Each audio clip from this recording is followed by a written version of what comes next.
Welcome to the next episode of Marriage, Mess, and Margaritas. I'm Jessica. And I'm Jessica. And I'm Alicia. And yes, we're actually drinking margaritas while recording this. Because how else would you talk about life, marriage, and chaos? This podcast is our happy hour therapy. Just 3 women, 3 different stories, and a whole lot of real talk. No filters, no perfect Pinterest mom energy, just the mess. We're all married, most days happily.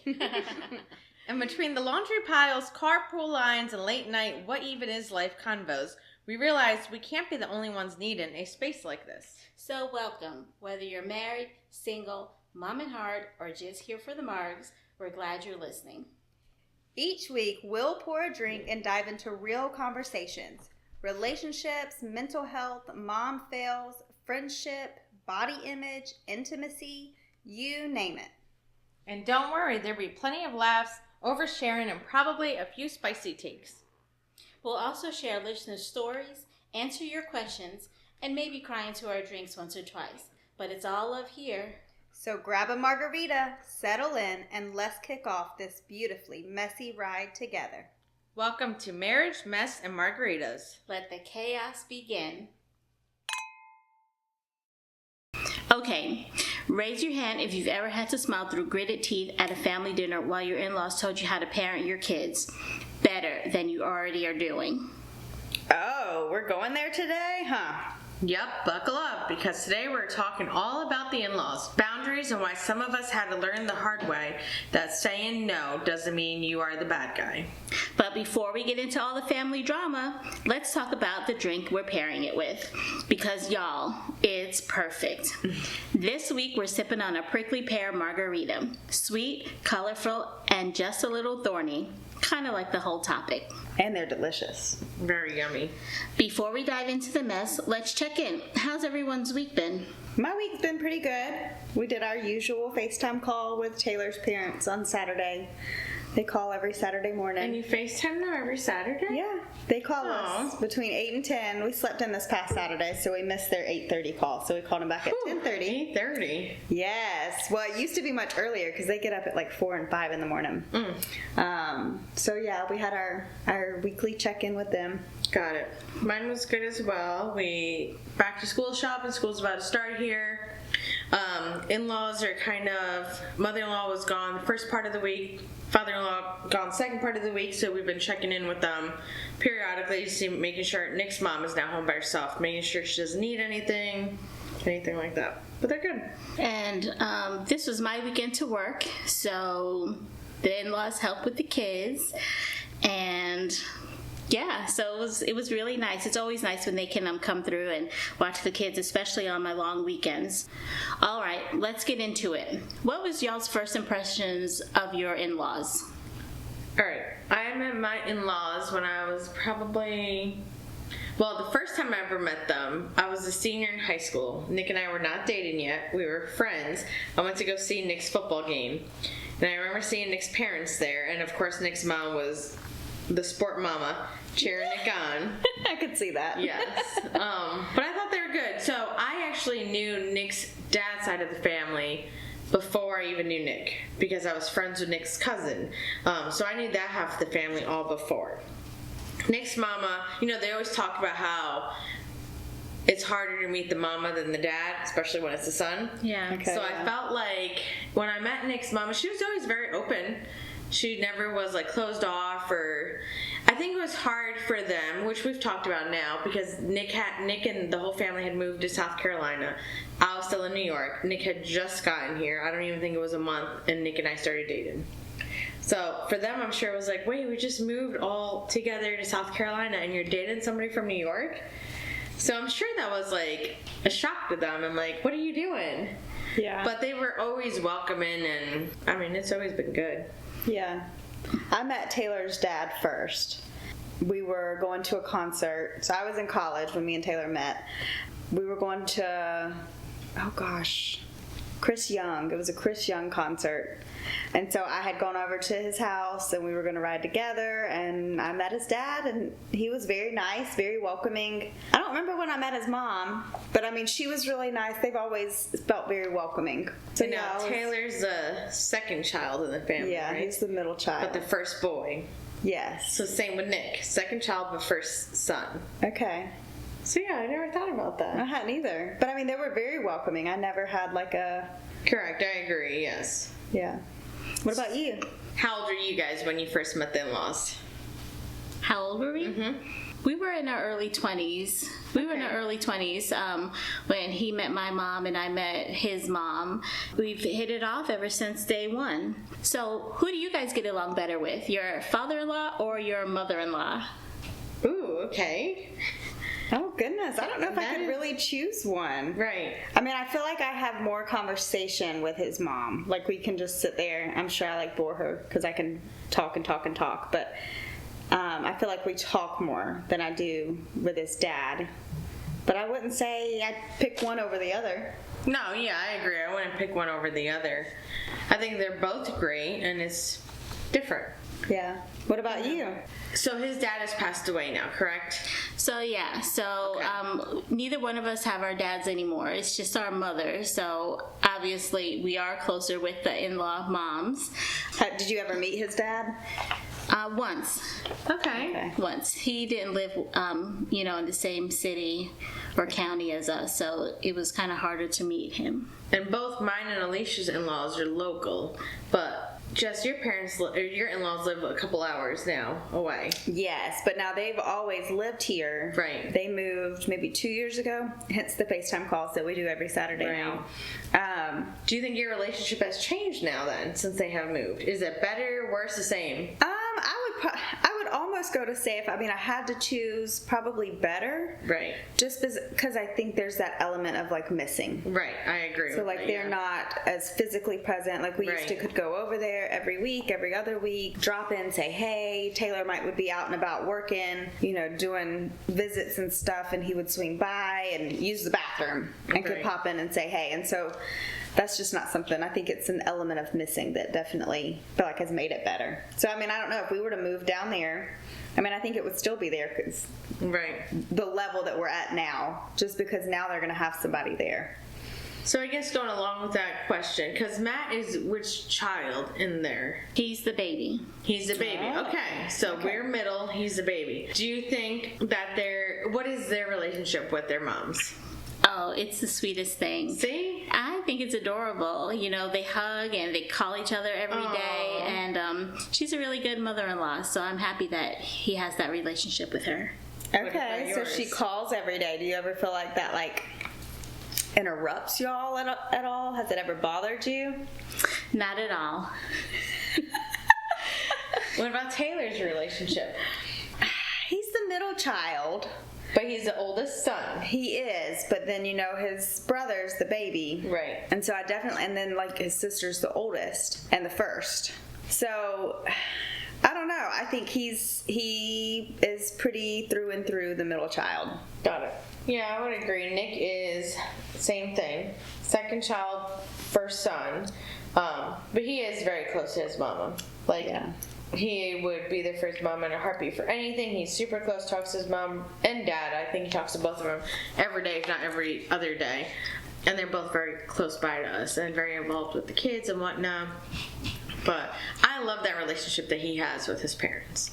I've never felt jealous. I've never felt like, all right, we need to take a step back. We need to put boundaries. I've never felt that. I hope that when my boys are older, they have that same relationship with me. Yeah. So I think that gets into my next question. Do you ever feel like your in-laws overstepped? I guess, Jess, you say no. Jessica, how do you feel about that? No, I don't think they've ever necessarily overstepped. And I definitely think that's a blessing because I know, not everybody can say that. Taylor doesn't, he talks to his mom once a week. So it's not, I definitely don't think it's as close as Matt and Nick are with their moms. But No, I don't think they've always kind of respected our space, let us do our own thing. I think we've been pretty fortunate because Matt and I both have older siblings, and I think whatever mistakes our mothers would have made, they would have made it with our older siblings. So by the time they got down to us, the babies, they knew exactly how to parent and be in-laws the right way. So you were the baby as well in your family? I am the baby. And you are the baby. Yes. And I'm the oldest. Okay.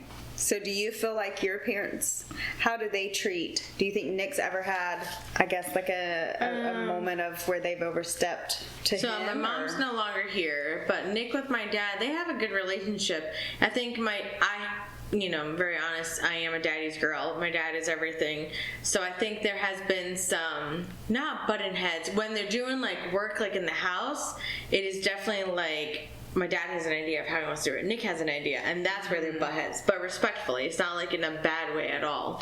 But no, they have a really good relationship. Nick calls my dad something, or every time Nick calls my dad, he's like, "It's your favorite son-in-law," and yeah, they have a great relationship. That's cute. Oh, that's good.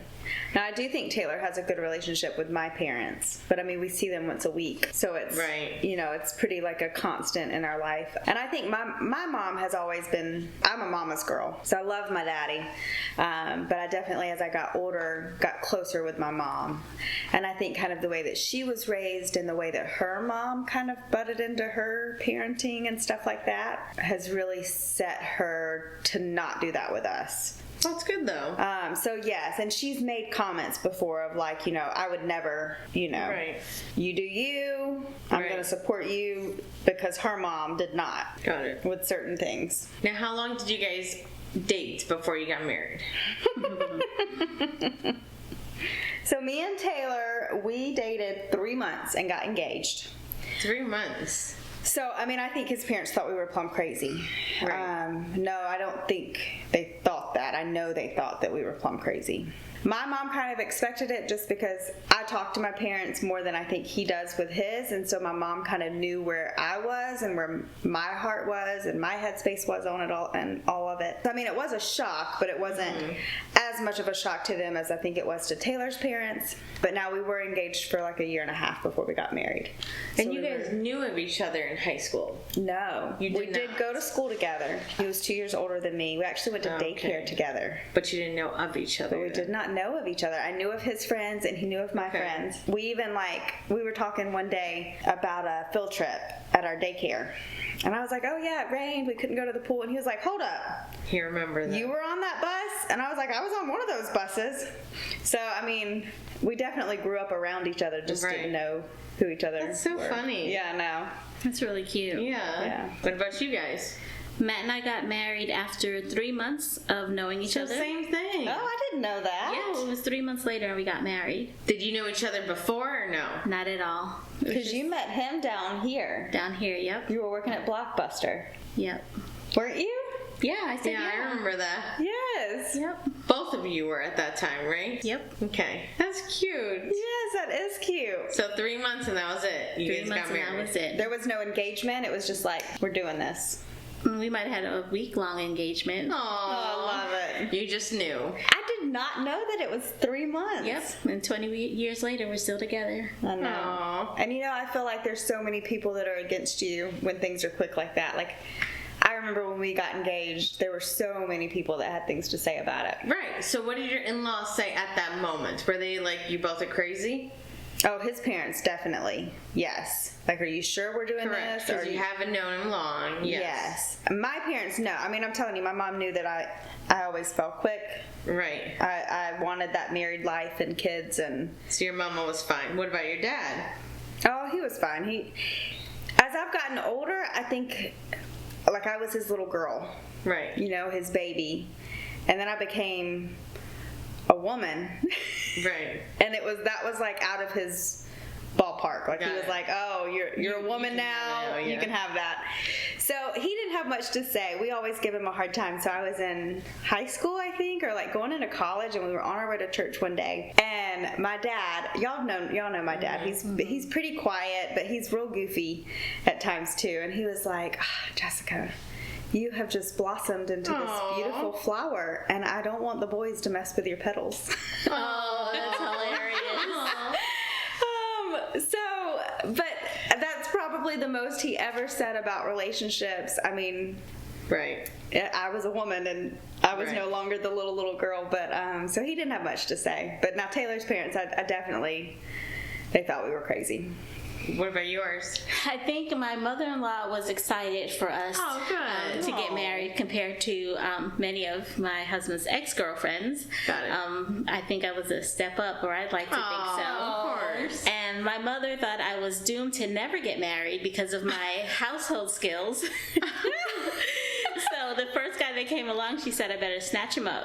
So they were really supportive of our marriage. I think we were so young and so haste about getting married that we didn't even notice if there were any naysayers out there. Yeah. So now, since you guys got married pretty well, I know you had a longer engagement, but pretty quick after knowing them, do you think it was harder?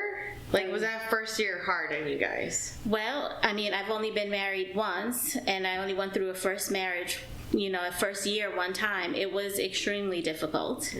Yeah. I never lived with a guy until I lived with my husband. And you hadn't known him long. And I hadn't known him long. Yeah. That's fun, though. It was fun. Now, Nick and I dated almost 3 years, maybe almost 4 years before we got married. So we had been together, and I knew of Nick, like I told you, I met him in high school, but we didn't start dating until we were in college.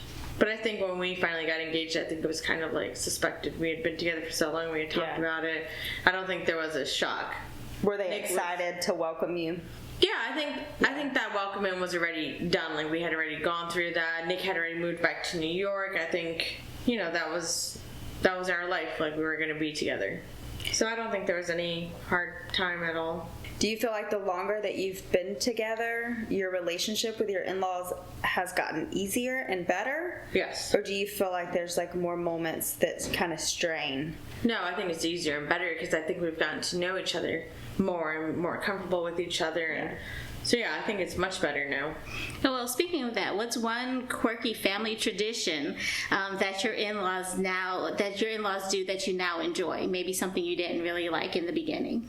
For us, it's not quirky, but just the traditions that we all have together for the big holidays like Christmas and Thanksgiving and Easter, just all getting together as a family. I think that's been nice. Like, usually Christmas Eve we go to my sister-in-law's house, Christmas morning is at my house, and Christmas Day dinner is at my in-law's house.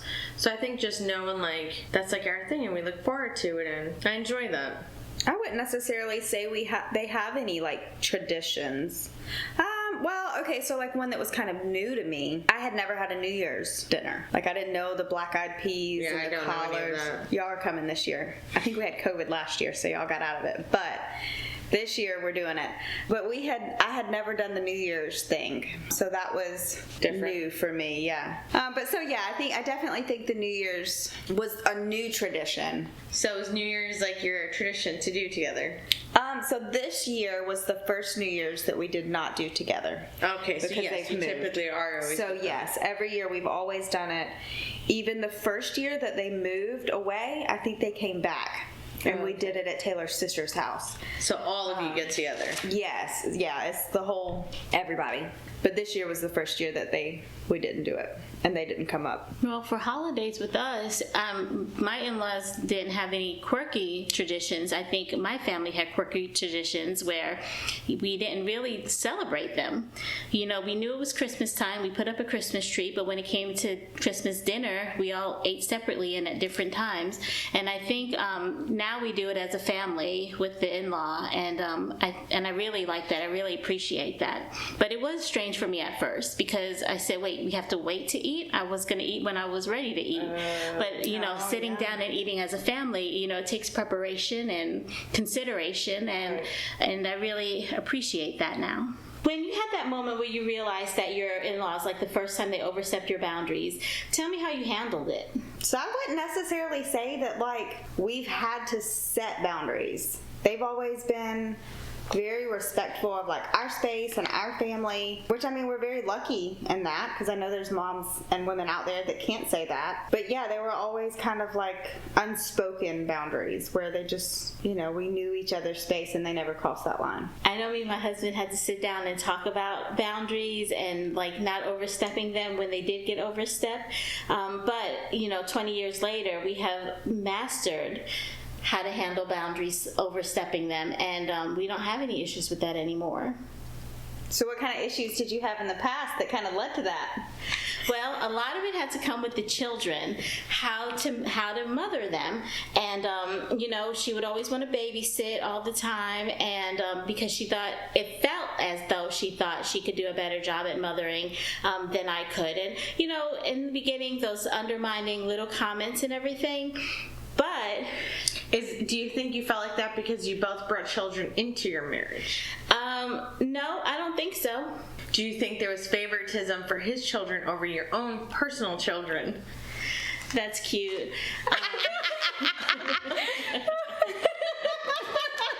You went there. No, definitely not at all. So, boundaries. I don't think I've ever had to set boundaries with my in-laws. I agree that they've just have been respectful of that with our family. It's never been something we've had to speak of. It was just, we respect them, they respect us, they're very helpful with the kids. Like I was saying, they're very involved with their kids. So no, I don't feel like there's ever had to be like boundaries like that. They've always helped us when my kids are big now. When they were little, they were always willing and able to help us and play with them, and we've always included my kids and stuff with them. So no, I never felt like that. Well, and it's kind of like I said earlier, like with my mom, I think because of how much her mom overstepped with her own kids, my mom was always really respectful of it. Taylor's parents I don't feel like they've ever overstepped or tried to question our parenting. Mm-mm. But I know that there's so many women out there that can't say that. Right. That, they didn't. Fortunate and blessed. Yes, absolutely. So we would love to hear from y'all. Definitely look for a post on our social this week, kind of polling in and getting some stories of other women out there that have had to set boundaries or struggled with finding those boundaries. So let's talk about some solutions. We've had all had kind of small little moments here and there, Alicia. But what do boundaries actually look like in a marriage? Well, for us, it looks like, when we go to family functions, we always have a set time of when we're going to leave. Mm-hmm. We set that up before we even go because, if one of us is having a really good time and the other one's not having a very good time, we know 8 o'clock we're leaving. Party's over for us. And that has really helped us out a lot with awkward moments and situations, getting out of them. That's true. I definitely think yours and Matt's marriage, like you can tell y'all have been together a long time, which is great and wonderful, but it's like y'all can drop little hints that like I don't feel like make it awkward, but he knows, okay, it's time to go. That's right. A lot of it comes from conversations that we have beforehand. Well, that's healthy in your marriage. Yeah, it's definitely healthy. Fine. It definitely works. It doesn't feel awkward at all. I feel like when our kids were little, we definitely had not like a boundary, but I think everyone knew, hey, by 6 o'clock we had to wrap up. Our kids went to bed at 7. 6:30 we started bedtime routine. So I think they were always, we knew we had to leave by 6, get organized by 6:30, and that was just our routine. And there was no one got upset. That was just that boundary that Nick was very strict about. Kids had a bedtime routine. Mm-hmm. And that was what we did, and it was fine. I think now, personally, I've had to set my own boundary up where I'm putting me and Nick and date nights first. I think in the past I was always like, yeah, let's invite this person. Let's invite you guys over for a date night. Or like I was saying, Nick's parents are so close with us. So it was always like, well, let's invite them to come over with us. And now it's like we went to this new place this past week, and I knew Nick's dad would love to go, but it was very important for me to just have that time with just Nick. Especially before school starts, before we get really wrapped up in sports, it was just important for me to be like, I needed that time with just Nick and not anybody else. So setting my own personal boundary up in that way. But I would love to go back and take my father-in-law with us because I think you would love it. Oh yeah, well, and we went the other night, and I thought that it was a really neat little place. I definitely think time is probably our biggest boundary if we have to set one. And it's like y'all, we talk about it on the way there. So like we do family dinner with my side every week. And so there's some nights where it's like on the way there, we're like, okay, are we just going to let time roll and we're going to leave whenever we're ready to go? Or are we going to try to wrap things up at 7:30? Right. Like how are we feeling?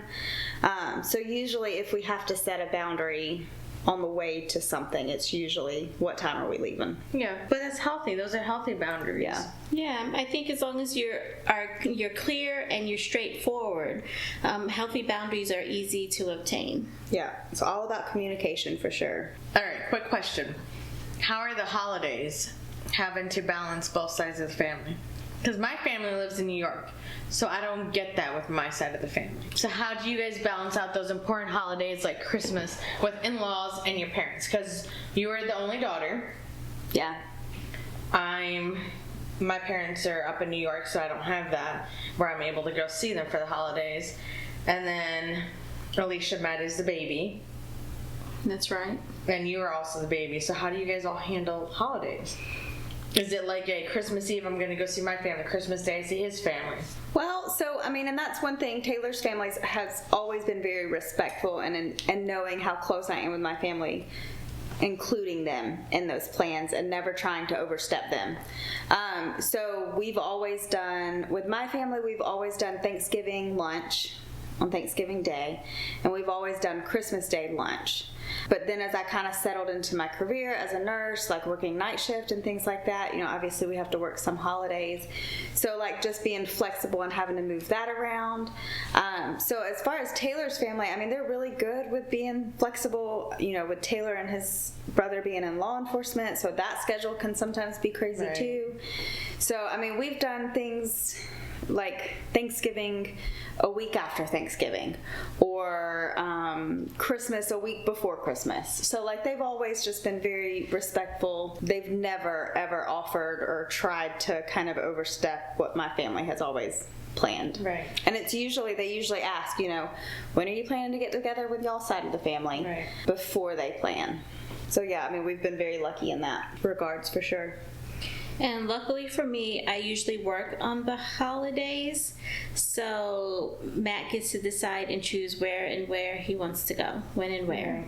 So let's wrap this up with some real talk. Boundaries aren't about pushing people away. They're about protecting your space. Yes. And you can love your family and still need space from them. Your marriage is a team. Everyone else is just playing guest roles. Next week, we're about to dive into a big one. Our Week 7 episode is called The Trust Factor. We'll be talking about navigating jealousy, staying transparent, and building real trust in your marriage. So grab your drinks and press play. We'll see you then. So here's to love, Laughter, And surviving the mess. one margarita at a time. Be sure to subscribe, leave a review, and find us on social media. Don't forget to share us with your mom friends who could use a little reminder that none of us have it all together. Marriage, mess and margaritas. Life's a mix and it'll never beat us. Raise your glass, it's time to cheer. The wildest stories, you'll hear them here.